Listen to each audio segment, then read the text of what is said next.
빚 2억 때문에 일가족을 그렇게 나쁘게 했던 가장 이야기가 뉴스에 나오더라고요.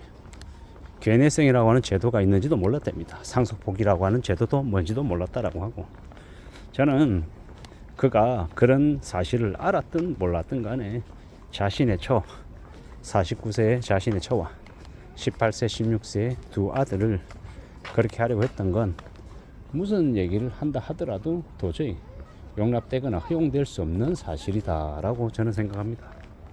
우리가 살아가다 보면 힘겨운 일, 어려운 일, 고민스러운 일, 난감한 일을 다들 겪기 마련이죠.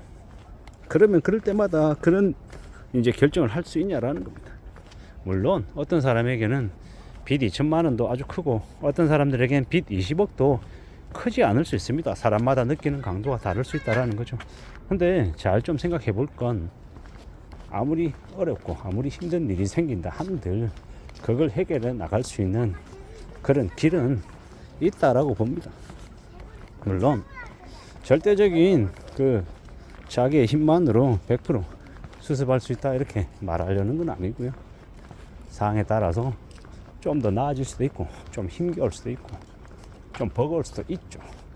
근데 이제 그 모든 것들을 극단적인 방식으로 결정하려고 해결하려고 하는 건 좋은 모습은 아니다라고 보는 겁니다. 그래서 어떻게든 좀 신중할 필요가 있겠다라고 보는 건데요.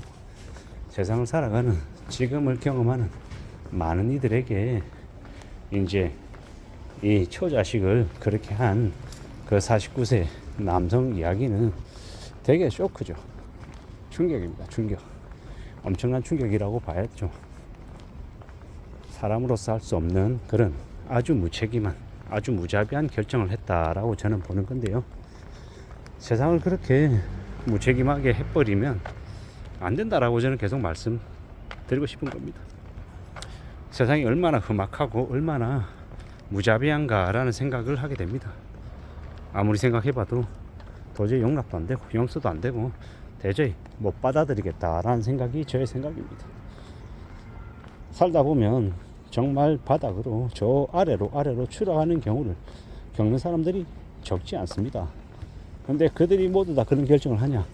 아니죠.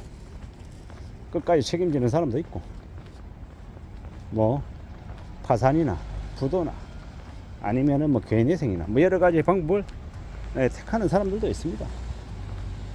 지금을 살아가는 이 시대에 어려운 일들을 너무 많이 겪는 사람들이 있는데 그들이라고 전부 다 그런 나쁜 선택을 하지는 않죠.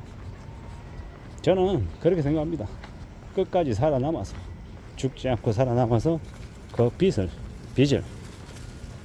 최대한 갚아내야 된다라고 생각합니다. 그래야 채무자가 그래도 최소한의 도리를 한 건 아닌가 라는 생각을 하는 겁니다. 지금의 시대가 되게 많이 안 좋기 때문에 그런 마음은 가질 수는 있지 않나 라고 생각을 하지만, 그렇다고 그걸 실행에 옮기는 사람은 극소수이고 그래서는 안 되는 거죠. 우리 사회에 미치는 파장이 엄청나게 크다라고 저는 생각합니다. 살아가다 보면, 살다 보면 이럴 수도 있고 저럴 수도 있고 뭐 여러 가지의 경우의 수도 겪게 되겠죠. 잘 좀 고려하고 잘 살펴보고 움직여 나가야 된다라고 생각합니다. 어떻게든 좀 극복하고 견디고 이겨내고 살겠다라고 얘기하고 주변 사람들에게 도움도 청하고 얘기하고 하다 보면 분명히 길이 생길 수 있다라고 생각합니다. 그렇게 엄청난 나쁜 마음을 먹을 정도면 다른 거 못 살 게 뭐가 있냐라는 겁니다. 그런 생각으로, 그런 각오로 살아가야 된다라고 저는 말씀을 드리고 싶었던 겁니다. 우리가 살아가는 지금의 현실, 지금의 상황들을 좀 잘 봐야 된다라고 느끼는 거죠. 참으로 지금의 시대, 지금의 상황들이 많이 혼란스럽죠. 많이 고민스럽기도 한 걸 누가 모르겠냐라는 겁니다. 하지만 그럼에도 불구하고 또 앞서 나가야 되고 헤쳐나가야 되고 견뎌야 되고 극복해야 되는 게 우리의 인생이 아닌가라고 생각합니다. 더군다나 가정을 이룬 가장이라고 하면 정말 살아낼 길을 만들어야죠. 그리고 그게 도저히 안 되겠다라고 생각하면 그러면 뭐 자기 혼자 그렇게 가든지 왜 가족들까지 그러냐라는 겁니다. 그건 아무리 생각해봐도 도저히 용서가 안 된다라고 생각합니다. 참으로 혼란스럽고 고민스러운 게 지금의 시대인 것 같습니다. 어떻게 살아갈 수 있을지, 어떻게 살아내야 될지 여러 가지 고민들, 여러 가지 걱정들을 해야 되는 거죠. 누가 뭐라 해도 지금은 쉽지 않은 시기다, 어려운 시기다 라는 생각이 듭니다. 아무쪼록 잘 헤쳐나가고 잘 극복하고 잘 견뎌야 된다라고 생각합니다. 누구에게나 지금이 힘겹고 어렵죠. 만만하지 않습니다. 어떻게 살아가야 될까, 어떻게 지내야 될까 고민도 해야 될 거고 여러 가지 생각들이 들 겁니다. 잘 좀 헤쳐나가고 견디고 극복하고 이겨내야 된다라고 생각하는 겁니다. 참으로 살아가는 게 고민스럽고 힘들다라는 생각을 안 한 사람들이 몇이나 되겠습니까? 다들 고통 속에 살고 다들 힘겨워하고 다들 애환도 있고 스트레스도 있잖아요. 참 답답한 생각들이 들었습니다. 그런 뉴스가 이렇게 나올 때마다 그런 얘기를 들으면 마음이 되게 무겁습니다. 저 또한 가장이기 때문에 때로는 외롭기도 하고 힘겹기도 하다라는 것, 그걸 모르겠냐라는 거죠. 그런데 그렇다고 그래버리면 되냐 말인 거죠. 안 된다라는 거죠.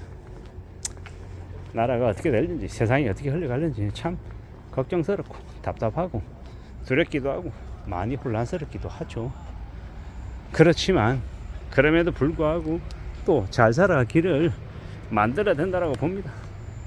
누가 뭐라든 간에 이 험난한 지금의 시대를 잘 극복하고 잘 헤쳐나갔으면 좋겠습니다. 말처럼 쉽진 않겠지만 좀 잘 이겨냈으면 좋겠다라는 겁니다. 누가 뭐라든 간에 잘 좀 헤쳐나가고 잘 좀 앞으로 나아갔으면 좋겠습니다. 누구에게나 지금의 삶이 다 힘들다, 어렵다라는 건 부인할 수 없는 사실입니다. 그럼에도 불구하고 또 만들어 가보자, 나아져 보자, 극복해 보자라고 말하고 싶은 겁니다. 그래야 되지 않겠나라고 말입니다. 누구에게나 지금의 삶은 힘겹고 어렵다라는 거 얘기하고 싶었습니다. 저도 여러분도 다들 힘들 텐데 그 힘든 와중에 또 극복하고 견뎌내고 이겨내려고 안간힘을 쓰고 있지 않냐라는 겁니다. 그러므로 좀 더 각오하고 마음 단단히 먹고 지금의 이 시기를 잘 좀 견뎌 나왔으면 좋겠습니다. 누구든 간에 다들 잘 살고 별일 없고 무탈하게 지내면 제일 좋겠다라고 생각합니다. 그런 삶을 사는 사람들이 좀 더 많아지면 좋겠습니다. 이상입니다.